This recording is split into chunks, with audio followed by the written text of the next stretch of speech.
হারে কই দিমার মা এবার লাগে আমি বাঁচবো না। কেন তুমি বাজবে না কहो তো? কেন তুমি বাজবে না? তিনটে যে ছেলে পিলা আছে, ছেলে পিলা গেলা আমি কাকে দেখে থুবো আর কে কাম করে না খিলেবে?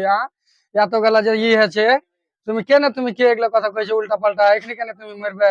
হ্যাঁ, আল্লাহ, আল্লাহ তুমি আর পুরুষটাকে আল্লাহ তুমি ভালো করে থাও। আল্লাহ, আল্লাহ তুমি দেখতে পাচ্ছ যে কিরকম কি একসার না খাটতে যাইতে পাই আর মতলবটা তা আমার বাড়িতে হাঁড়ি চড়বে না। আল্লাহ, আল্লাহ তুমি ওর বেমারি খানটা আল্লাহ তুমি হামাকে দিয়ে দাও তো। আল্লাহ তুমি ওর বদলে তুমি হাঁকে তুললাও তো। হাঁটি আমি আজরাইলের কথা কই না, আজরাইল চলেছে নাকি? হাঁটি আজরাইল চলেছে নাকি? আল্লাহ ওয়াকিলে যাও, ওয়াকিলে যাও, ওয়াকিলে যাও, আমি যাবো না, আমি যাবো না, ওয়াকিলে যাও। আল্লাহ আমি তো ভোগা দেওয়ার মন বুঝ ফেললেন কয়েছি যে পুরুষ বেমার পড়ে যেতে আমি অল বলিয়ে কয়ে দিয়েছি যে যাইছে ওয়াকিলে যাও, আমি যাবো না। बस हवा निकल गई। আমি এখানে যাবো না, ওয়াকিলে যাও।